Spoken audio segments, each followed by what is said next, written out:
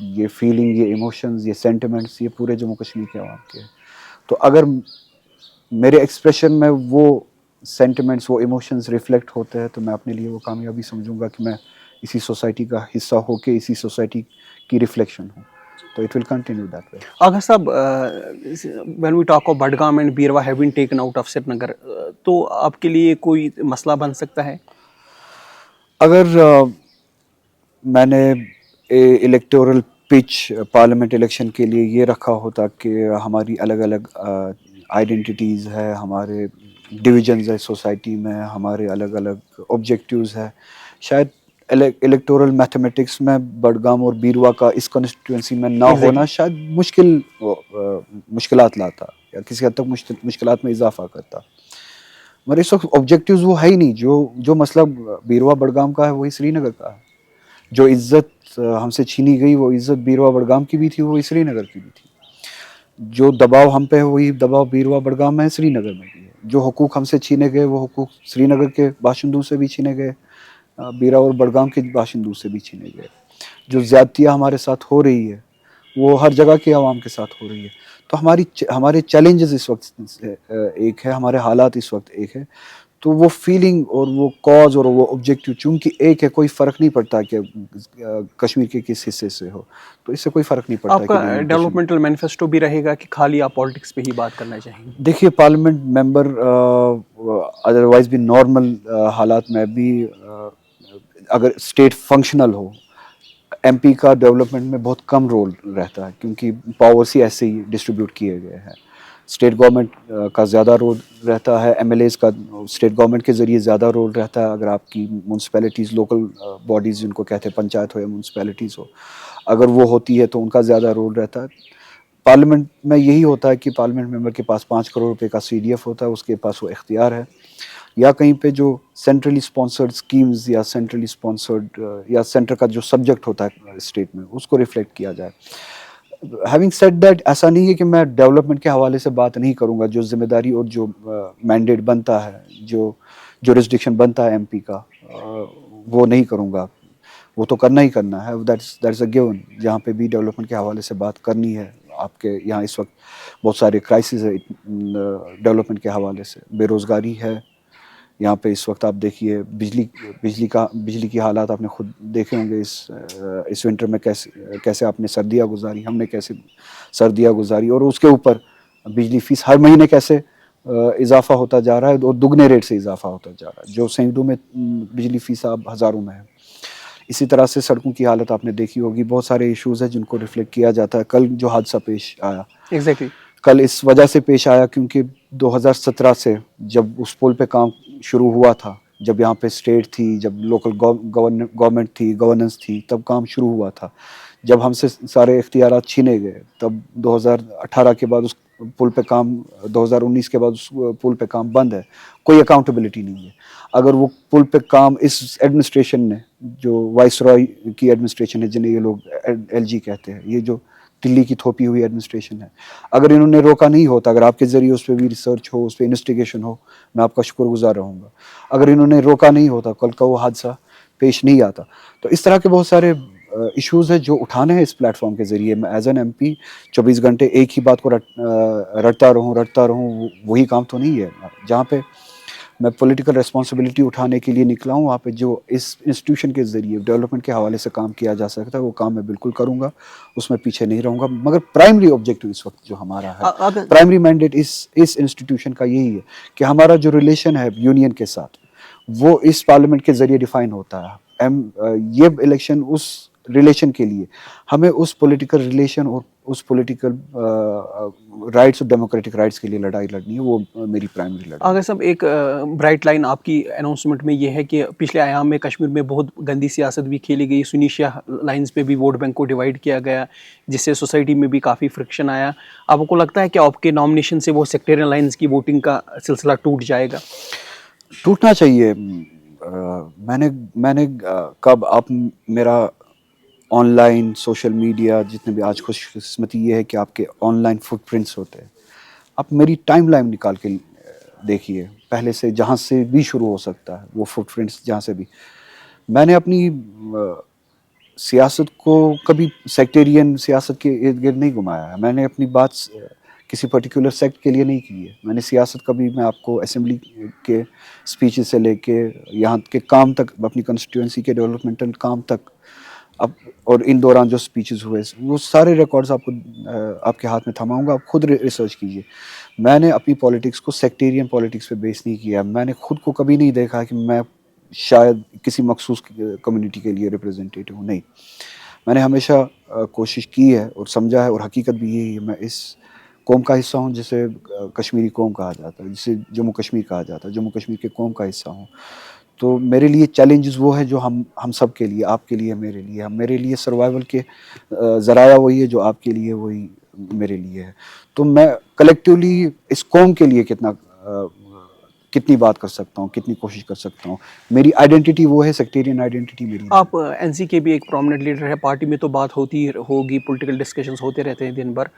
کیا N C کو یہ ڈر لگا ہے کہ بی جے پی اگر 400 پار گئی تو این سی کی پالیٹکس کے لیے خطرہ ہو سکتا ہے؟ این سی کی پالیٹکس تو چھوڑیے, ہندوستان کے لیے خطرہ ہے. ہندوستان ختم ہو جائے گا. ہندوستان جو ڈی گریڈ ہوتا ہوا آ رہا ہے پچھلے 10 سالوں سے, اس کے لیے اس جنازے میں اس تابوت میں آخری کیل یہ ہوگا کہ یہ پولیٹیکل پارٹی 400 پار جو ان کا آبجیکٹیو ہے یہ کہتے ہیں کہ لے کے آئے. ان کے اپنے لیڈرز جو ہے آپ نے دیکھا ہوگا وہ کھلے عام کہتے ہیں کہ اگر ہم نے 400 سے زیادہ سیٹیں لائی تو ہم کنسٹیٹیوشن کو ختم کر دیں گے, یہاں پہ ہندو راشٹر بنا دیں گے. ڈیموکریسی تو پہلے ہی ختم ہے, سیکولرزم تو پہلے ہی ختم ہے, انسٹیٹیوشنز پہلے ہی کمپرومائز ہے. آپ کے الیکشن کمیشن کی حالت دیکھیے, ای ڈی کی حالت دیکھیے, سی بی آئی کی حالت دیکھیے, عدالتوں کی حالت تو آپ کے سامنے ہے. تو اگر 400 نیشنل کانفرنس تو چھوٹی سی بات ہے, ہم یہاں پہ چھوٹی سی بات ہے, پورا ہندوستان ختم ہو جائے گا.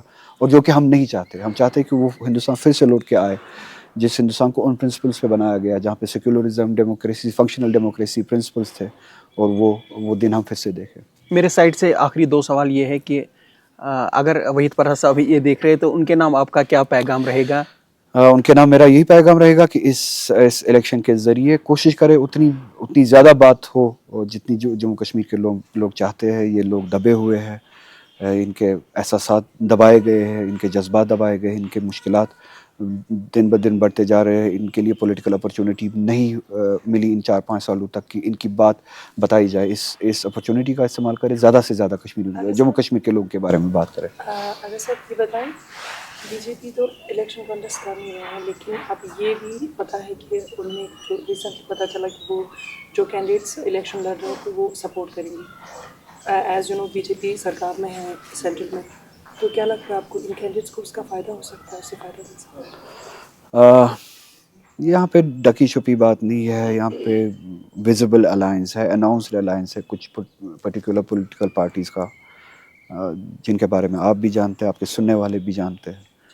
تو جتنا جہاں پہ بی جے پی کے کینڈیڈیٹ کے اٹھنے سے ان کو فائدہ ہوگا, وہاں پہ بی جے پی کا کینڈیڈیٹ آپ کو دکھے گا. جہاں پہ بی جے پی کے کینڈیڈیٹ کے نہ اٹھنے سے ان کو فائدہ ہوگا, وہاں پہ آپ کو دکھے گا کہ بی جے پی کا کینڈیڈیٹ نہیں ہے. اور بی جے پی کا کینڈیڈیٹ خود اپنی ٹکٹ پہ ہو, اپنے سمبل پہ ہو یا نہ ہو, یہاں پہ دلی میں کچھ دنوں پہلے ہی الائنس بن رہی تھی. دلی سے یہاں پہ ان کے بی جے پی کے جنرل سیکریٹری ایک پرٹیکولر گھر پہ بیٹھے تھے, پرٹیکولر پولیٹیکل پارٹی کے یہاں ان کے گھر پہ بیٹھے تھے. تینوں کے تینوں پولیٹیکل پارٹیز وہاں پہ تھی. ساؤتھ کا کینڈیڈیچر, ان کے کینڈیڈیچرز کیسے اناؤنس ہوئے, کہاں سے اناؤنس ہوئے, ان کے پرٹیکولر اغراض و مقاصد کیا, وہ آپ کے سامنے ہے. اور وہ کہتے بھی ہے, یہ کوئی ڈکی چھپی بات نہیں ہے. ایک جماعت کے شاید پریزیڈنٹ نے پرسوں ہی کہا کہ آپ دیکھیں گے کہ بی جے پی سارا کا سارا میرے ساتھ کھڑا ہوگا. تو اس میں تو 1+1 کرنے کی ضرورت نہیں ہے. وہ خود فخر سے کہتے ہیں کہ وہ بی جے پی کے لیے کام کر رہے ہیں.